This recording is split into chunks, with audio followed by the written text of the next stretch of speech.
सोने में कीचड़ लग गया तो कीमत कम होगी क्या? सोने में आटा लग गया उसनते समय तो कीमत कम होगी क्या? सोना पानी में पड़ा है तो क्या कीमत कम होगी क्या? सोने की कीमत उतनी की उतनी ही रहेगी जितनी उसकी है, चाहे वो कीचड़ में हो, चाहे मिट्टी में हो, पानी में हो, चाहे कहीं पर भी हो।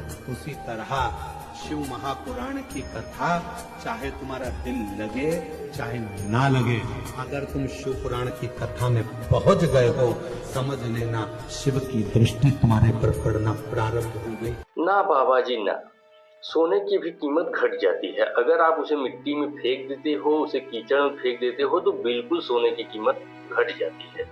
आपने बिल्कुल ही गलत कहा है।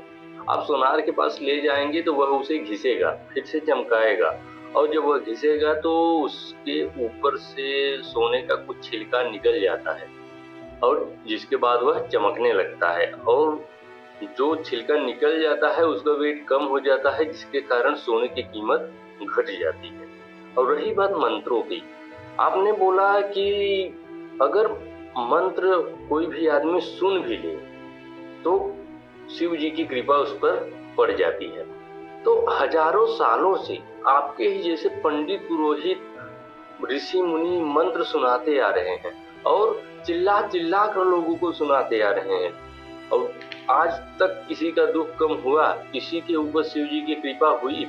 आपके ही पंडाल के बाहर जो भिखारी बैठा हुआ है, आप जहाँ जहाँ जाते हो वह आपके साथ पीछे पीछे जाता है, वहीं बैठता रहता है, भीख मांगता रहता है, और दिन रात आपकी कथा सुनता रहता है, शिव के मंत्रों को सुनता रहता है।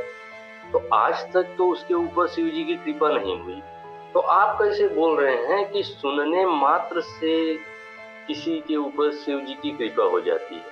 आपकी बात में ना ही कोई लॉजिक है, ना ही कोई तर्क है। इसलिए मैं लोगों से कहता हूँ कि जागो, जागरूक बनो, और अंधभक्ति से बाहर निकलो। बाहर निकलोगे तो देखोगे, आप पाओगे, आपकी सोचने की क्षमता बढ़ेगी। अगर इसी तरह से मानते रहे तो ऐसे ही पंडित पुरोहित आपको हमेशा मूर्ख बनाते रहेंगे, और आप उनकी चाल में फंसते रहेंगे।